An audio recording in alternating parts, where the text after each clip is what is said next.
नमस्कार, मी सागर राजे. प्रभात पर्व न्यूजवर आपलं सर्वांचं स्वागत करतो. आपण सध्या खारघरमधील लिटल वर्ल्ड मॉलसमोर आहोत आणि या मॉलसमोर कार्निवल सिनेमा, पूर्वीचं कार्निवल सिनेमा आताचं बालाजी सिनेमा म्हणून आहे.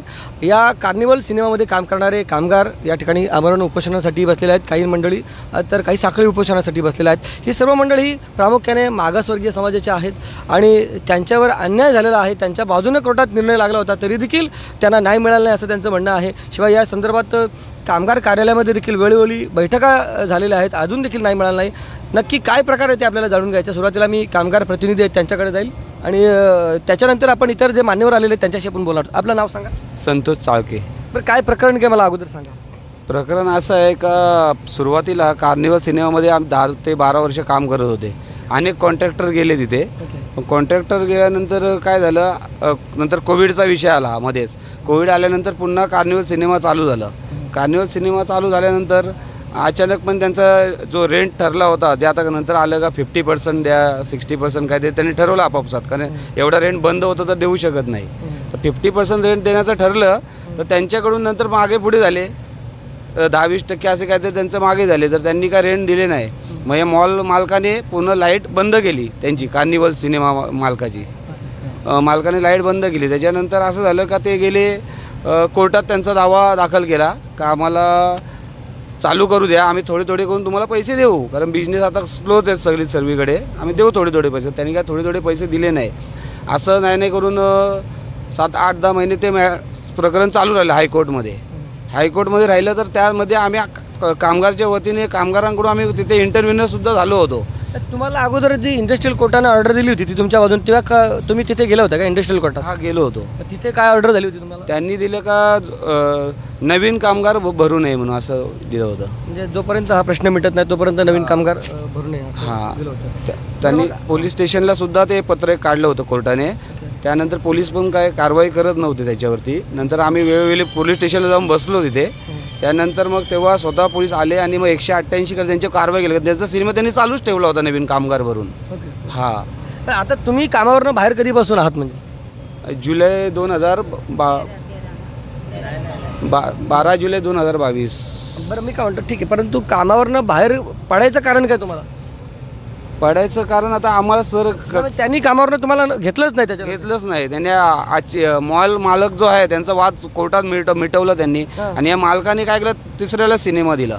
आता असं झालेलं आहे की कार्निवल या सिनेमानं बालाजी या सिनेमाला तो विकला आणि त्याच्यानंतर त्यांनी नवीन कंत्राटदार त्या ठिकाणी ठेवला तुमचं म्हणणं? नवीन कंत्राटदार ठेवला. आता आतमध्ये सिनेमा चालू आहे का? चालू आहे सिनेमा. मग तुम्हाला त्या ठिकाणी घेतलेलं नाही? घेतलंच नाही. मुलं गेली तरी पोलीस यायचे लगेच तिथे. बरं, आता तुम्ही जेव्हा कामाला होते तुम्हाला काय काय तिथे फॅसिलिटी दिले जात होते? पगार किती होता सांगा? पगार 15,000 पगार होता. त्यात PF ESIC कट व्हायचं. त्यात 2 डिपार्टमेंट असे होते का हाऊसकीपिंग सिक्युरिटी, त्यांचं तर कधी PF कट केलेलं नाही, ESIC दिलेलं नाही आहे. किती कामगार होते तिथे? टोटल 43. नाही सगळे आता बाहेर किती कामगार आहात तुम्ही? बाहेर 43. आणि त्याच्यामध्ये किती लोकांना PF ESIC या सेवा सुविधा दिल्या होत्या आणि बाकी लोकांना हाऊसकीपिंग सिक्युरिटी नाही करून 22 जण आहेत. बरं, बघा आता म्हणजे 20-22 जी लोक आहेत तिथे हाऊसकीपिंग किंवा सिक्युरिटीमध्ये काम करत होते आणि त्यांना ज्या कायदेशीर सेवा सुविधा दिल्या पाहिजेत, म्हणजे त्यांचं PF कापलं पाहिजे, त्यांना ESIC दिलं पाहिजे, असं दिलं जात नसतं असं कामगारांचं म्हणणं आहे. आता ह्या संदर्भात तुम्ही उपोषणाला बसताना कोणाकोणाला पत्र दिलेलं आहे? आपलं आयुक्तांना दिलेलं आहे, कामगार आयुक्तांना दिलेलं आहे, आपलं CP साहेबांना दिलेलं आहे, DCP SCP. व्यवस्थापनाला दिलेलं आहे का? बालाजीला कोणाला दिलेलं आहे? व्यवस्थापनाला पण दिलेले आहे, पोस्टाने पाठवलेले स्पीड पोस्ट. त्यांचा काय रिस्पॉन्स आहे का या संदर्भात? काही नाही सर, अजिबात बोलायला तयार नाही. बरं, कोण आहेत का त्यांचे मॅनेजर वगैरे इथे कोण आहेत बोलू शकतील त्यांच्याशी आपल्याला फोन लावता येईल त्यांना लगेच? म्हणजे आता एकच परिचय द्यायचा, तुषार खटके म्हणून नाव आहे. काय करतात ते? ते मॉलचे मॅनेजर. जरा द्या ना लवकर त्यांचा नंबर द्या. तोपर्यंत आपण इतर नेत्यांची प्रतिक्रिया घेऊ. साहेब, आपण सुद्धा पाठिंबा द्यायला या ठिकाणी आलेला त्या सर्व कामगारांना. मुळात हे सगळे मागासवर्गीय OBC समाजाचे कामगार आहेत आणि त्यांच्यावर अन्याय झाला असं त्यांचं म्हणणं आहे. आपण पाठिंबा देत असताना काय सांगा? मुद्दा कसा आहे की हे जे भांडण जे आहे म्हणजे कार्निवल सिनेमाचं जे मॅनेजमेंट आहे आणि धरित्री कन्स्ट्रक्शन त्यांचा जो मॉल आहे, त्यांनी कुठल्याही प्रकारची सूचना न देता कामगारांची सेवा खंडित केलेली आहे. खरं म्हणजे त्यांनी जर व्यवस्थापन जर बदललं होतं हां हां तर नोटीस ऑफ चेंज द्यायला पाहिजे. म्हणजे इंडस्ट्रियल डिस्प्यूट ॲक्ट जो आहे बरोबर बरोबर 1948चा त्याच्यामध्ये 9A प्रमाणे नोटीस द्यायला पाहिजे. ती नोटीस दिली नाही. हे कामगार कायद्याचं पालनच केलं नाही बरं ही नोटीस दिली जेव्हा दिली नाही हां तर याच्यामध्ये सरकारचे जे सहाय्यक कामगार आयुक्त आहेत ते कामगार उपायुक्त आहेत यांनी हस्तक्षेप करायला पाहिजे होता. बरोबर बरोबर त्यांनीही केलेलं नाही.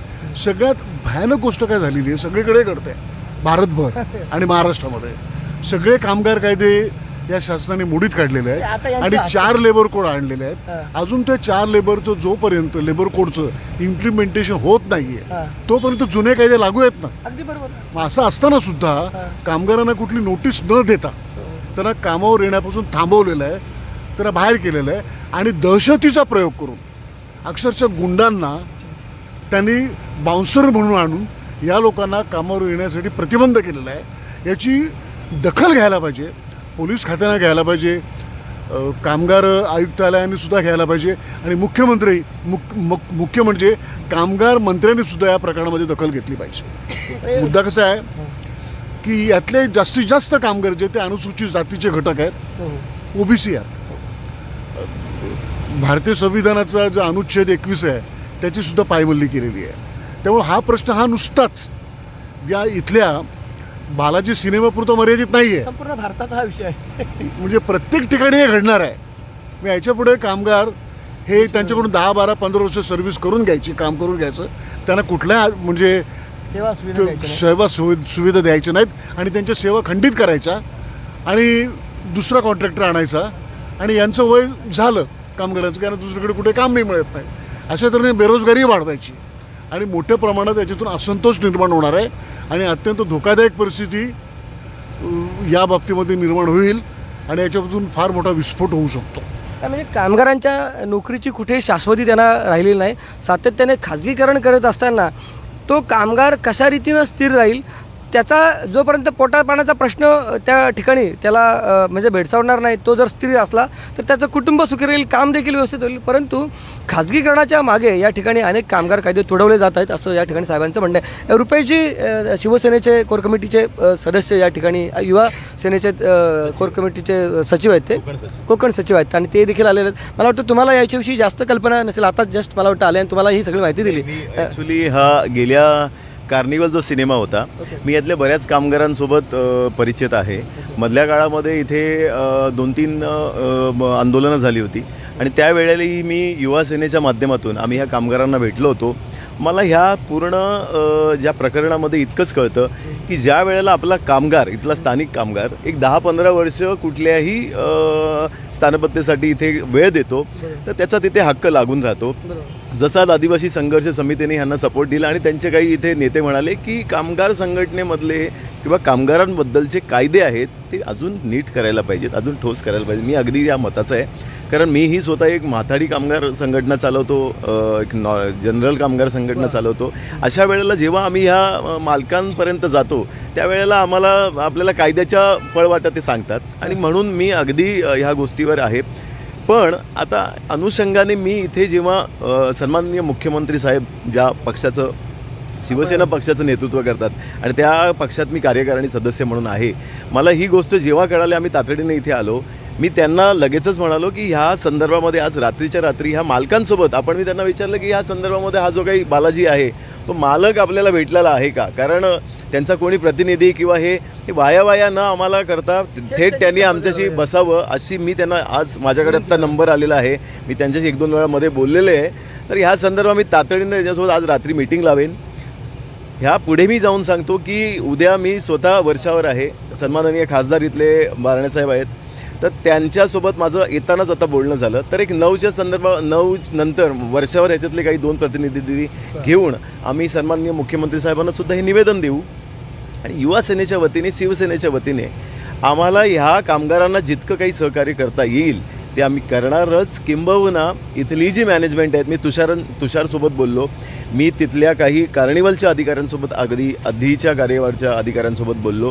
पण मला असं वाटतं इथे कोणाची एकाची चुकी किंवा काही न पकडता कंपनीनं हा कट रचला गेला आहे की ह्या कामगारांना बाजूला कसं करावं हे आपलं जे थिएटर आहे हे कसं चालवावं या संदर्भात प्रॉपर पोलीस असतील, इथलं प्रशासन असेल, इथले काही कायदेपंडित असतील यांची व्यवस्थित रचना करून हे करणं गेलेलं आहे. आज मुख्यमंत्री हे सर्वसामान्यांचे आहेत. मला असं वाटतं हे प्रकरण त्यांनी आज पत्रव्यवहार केला आहे, पण आपण थेट त्यांच्यासोबत नेऊया, त्यांच्यासोबत आपण त्यांना 5 मिनटं बोलायला देऊया. मला असं वाटतं हे प्रकरण कामगारांच्या वतीने त्यांच्या बाजूने लावण्याची आपण हमी देतो. इतकं मी आज इथे बोलेन. बरं, खरं म्हणजे अतिशय चांगली भूमिका या ठिकाणी रुपेशजींनी घेतलेली आहेत आणि जर मुख्यमंत्र्यांपर्यंत जर हे प्रकरण पोहोचलं निश्चितच न्याय मिळू शकेल असे आपण आशावाद या ठिकाणी बाळगूया. BP लांडगे साहेब जे सातत्याने मागासवर्गीय समाजासाठी भांडत असतात, आदिवासी बौद्ध समाजाच्या मागासवर्गीय समाजाच्या हक्कासाठी सातत्याने ते भांडत असतात, ते स्वतः या ठिकाणी उपोषण करतात. अगदी 2 शब्दात काय बोलता येईल? एवढंच सांगायचं आहे की हे जे OBC आणि SC STचे जे कामगार आहेत हे फक्त कुटील कारस्थानाचे धरती कंट्रॅक्शन, बालाजी आणि कार्निवल यांच्या कुटील कारस्थानाचे बळी ठरलेले आहेत. या अनुषंगाने मी दक्षता नियंत्रण कमिटीचा सदस्य आहे. सन्माननीय प्रांत अधिकाऱ्याच्या सभेमध्ये मी हा विषय घेतलेला होता. अनुसूचित जाती जमातीच्या कुठल्याही व्यक्तीवर अन्याय झाला तर प्रकर्षानं त्या प्रांत अधिकाऱ्याने स्वतः लक्ष घालणं गरजेचं होतं, परंतु संबंधित प्रांत अधिकाऱ्याने याकडे दुर्लक्ष केलेलं आहे. म्हणून मी या ठिकाणी आज उपोषणाला बसलो आहे. भयानक आज काही कित्येक लोकांच्या चुली बंद आहेत, इतकी वाईट परिस्थिती त्यांची आहे. मग या संबंध मागासवर्गीय आणि OBC समाजाच्या लोकांनी मला प्रत्यक्ष भेट दिली.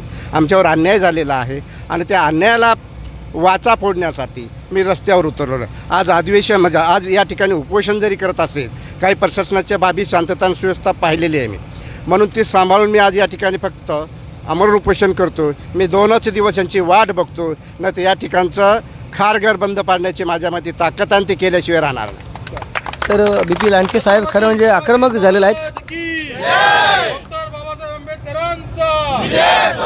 बरं, खरं म्हणजे या सगळ्या बाबतीत मी इथल्या ज्या शीतल कुलकर्णी मॅडम आहेत, ज्या सहाय्यक कामगार आयुक्त आहेत रायगडच्या, आणि हा विभाग आहे खारघर विभागाचे संपूर्ण कामगारांचा प्रश्न हा त्यांच्या अखत्यारीत येतो. त्यांच्याशी मी बोललो तर त्यांनी मला सांगितलं की सुरुवातीला खरोखरच इंडस्ट्रियल कोर्टातनं यांच्या बाजूने निर्णय आला होता. जोपर्यंत ह्या कामगारांना भरती केली यांच्या कामगारांच्या व्यतिरिक्त दुसऱ्या कामगारांना भरती करण्यात येऊ नये अशी मागणी म्हणजे अशी ऑर्डर इंडस्ट्रियल कोर्टाने दिली होती.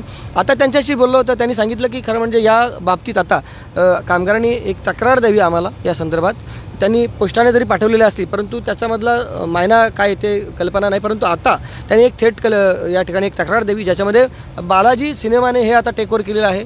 त्या बाबतीत त्यांनी कामगार कायदे पाळलेले आहेत का, त्यांनी कंत्राटी लायसन्स घेतलेलं आहे का, त्यांनी RC घेतलेले आहे का, आणि त्याच्यामध्ये कामगार कायदे जर पाळले जात नसतील तर त्या संदर्भात इन्स्पेक्शन करण्यासाठी एक आम्हाला त्यांनी पत्र द्यावं कामगारांनी. आम्ही तात्काळ त्या संदर्भात वरिष्ठांशी बोलून त्या ठिकाणी पाहणी करू आणि जे कामगार कायदे पाळले जात नाही त्याविषयी त्यांच्या विरोधात कारवाई करू. शिवाय यामध्ये त्यांनी असंही देखील आश्वासन दिलं की आता जर त्यांनी या संदर्भात जर पत्र दिलं तर आपण ताबडतोब या ठिकाणी आमरण करत असलेल्या कामगारांच्या बाबतीत देखील तिथे आपण बैठक बोलू आणि हा प्रश्न सोडवण्याचा आपण त्या ठिकाणी प्रयत्न करू. तर हे 43 कामगार आज बेरोजगार झालेले आहेत. त्या संदर्भात पाठिंबा देण्यासाठी विविध म्हणजे सामाजिक क्षेत्रातील, राजकीय क्षेत्रातील पदाधिकारी असतील, अगदी सगळी दिग्गज मंडळीत, अभ्यासू मंडळीत, आणि जसं साहेबांनी सांगितलं की आज कामगार कायदा अतिशय म्हणजे त्याची काही ताकदच राहिली नाही आणि त्यामुळं आज कामगार देशी धडीला लागत आलेला आहे. हे कामगार कायदे जोपर्यंत बदलणार नाही तोपर्यंत काही होणार नाही आणि जर असेच जर कामगार कायदे अगदी लूज बनवले किंवा त्याच्यामध्ये लूप होल ठेवले तर हे सगळं देश धडीला जातील आणि भविष्यात त्याचा विस्फोट होऊन मग मात्र सगळं हातातनं गेलेलं असेल. तर राजाराम पाटील साहेब OBC नेते आहेत. ओके, बोलायचं का? ओके, बोलायचं आपलं या 2 शब्दात बोला, आपली ओळख द्यावी. ह्या ठिकाणी आज अतिशय गरीब कामगार आहेत आणि त्यांची वाईट परिस्थिती आहे आणि ह्या कामगारांना ह्या कंपनीच्या बाहेर ठेवल्यात. अतिशय वाईट वाटतोय की ह्या शासनाला कोणत्याही पद्धतीने आपण सांगावा इतकीच गोष्ट वाईट आहे. ह्या ठिकाणी पोलीस प्रशासन असेल, इथल्या कुठल्याही गोष्टी असतील त्या बिलकुल बरोबर नाही आणि ह्या गोष्टींच्या बरोबर, ह्या कामगारांच्या बरोबर आपण साऱ्यांनी एकत्र राहावा आणि ह्या कामगारांना न्याय मिळावा हीच आपली इच्छा आहे.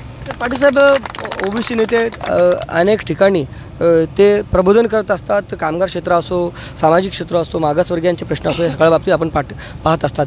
या ठिकाणी आपण पाठिंबा देण्यासाठी या ठिकाणी आलेला काय भावना व्यक्त करा? आजच्या या उपोषणाच्या ठिकाणी आमचे नेते श्यामदादा गायकवाड हे ठाणे जिल्ह्यातून आलेले आहेत आणि त्यांचं कामगार क्षेत्रात मोठं नाव आहे आणि पूर्ण जीवन त्यांनी याला दिलेलं आहे. तर प्रश्न असा आहे की ही जी भूमी आहे ही दिवा पाटलांची आहे आणि इथल्या जमिनी जात असताना आता जे मुख्यमंत्री आहेत एकनाथ शिंदे, त्यांच्या अगोदर त्यांच्या समाजाचे मुख्यमंत्री होते वसंतदादा पाटील. त्यांनी बंदुकीच्या गोळ्या घालून या जमिनी घेतल्यात, जबरदस्तीने घेतल्यात आणि त्यावेळी दिवा पाटलांनी संघर्ष केला आणि एक न्यायाची परंपरा रायगड जिल्ह्याला दिली. आत्ता हा जो संघर्ष आहे, कामगार कायदे आपण सगळेजण जाणता, ते सगळीकडं संपवण्यात आलेले आहेत, परंतु संविधान अजून तसंच आहे. संविधानाच्या बघा आर्टिकल 21 पासून 46 हे सगळे कायदे आहेत. म्हणजे तुमचा जगण्याचा अधिकार आहे, तो जगण्याचा अधिकार, रोजगाराचा अधिकार, संपत्तीचा अधिकार त्यामध्ये सुरक्षित आहे. आणि डॉक्टर बाबासाहेब आंबेडकरांची सुद्धा परंपरा रायगड जिल्ह्याच्या कुळ कायद्याच्या जमिनीच्या याला आहे. आज प्रश्न असा आहे की आपण सगळीकडे बघतो, हे शेडूमचा धाबा होता तो तोडायला बाउन्सर आणले गेले, पोलिसांनी सुपारी घेऊन तोडले. आणि हे जे पोलीस खातं असेल किंवा मुख्यमंत्री आहेत, नगरविकास खातं हे एकनाथ शिंदेंकडे आहे. आता नगरविकास खात्याच्या अंतर्गत, सिडकोच्या अंतर्गत या मॉलला जागा दिल्यात आणि जागा देताना सांगितलेलं आहे की स्थानिक भूमिपुत्रांचा इथे अधिकार आहे. अत्यंत कमी भावाने या जागा दिलेल्या आहेत आणि हा जो अधिकार आहे, हा अधिकार शाबूत ठेवण्याचा हा प्रयत्न उपोषणाच्या माध्यमातून होतो आहे. या उपोषणकर्त्यांना मी धन्यवाद देतो, कारण सगळीकडे संविधान धोक्यात आल्याची चिन्ह आपल्याला दिसत आहेत. जे लोक मागासवर्गीय नव्हते ते सांगायला लागले आम्ही मागासवर्गीय आहोत, आम्हाला मागासवर्गीय दाखले द्या. आणि जे खरे मागासवर्गीय आहेत, आज आदिवासींची जर अवस्था पाहिली, त्यांच्या हक्काच्या नोकऱ्या तुम्हीच घेताय आणि एकीकडे सांगताय तुम्ही की बाबा नाही आम्ही पण मागासवर्गीय झालोत, उच्चवर्णीय होते ते मागासवर्गीय झालोत. हे सगळे प्रकार संविधानाला चॅलेंज करण्याचे आहेत आणि आपलं उपोषण हे संविधानाच्या संरक्षणासाठी आहे.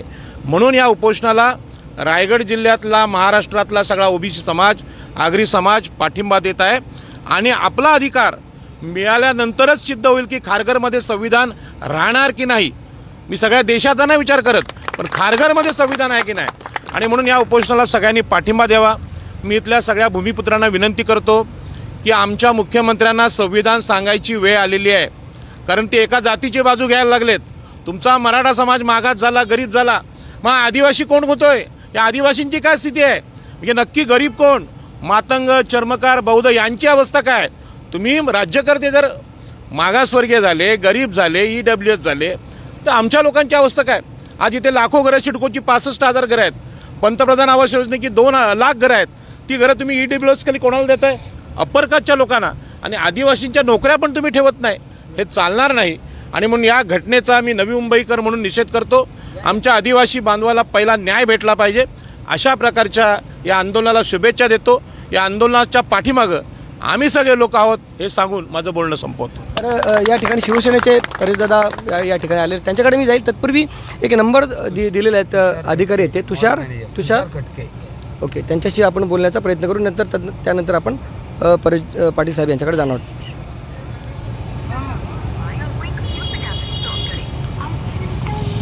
काय नाव त्यांचं? तुषार खटके, मॉल मॅनेजर.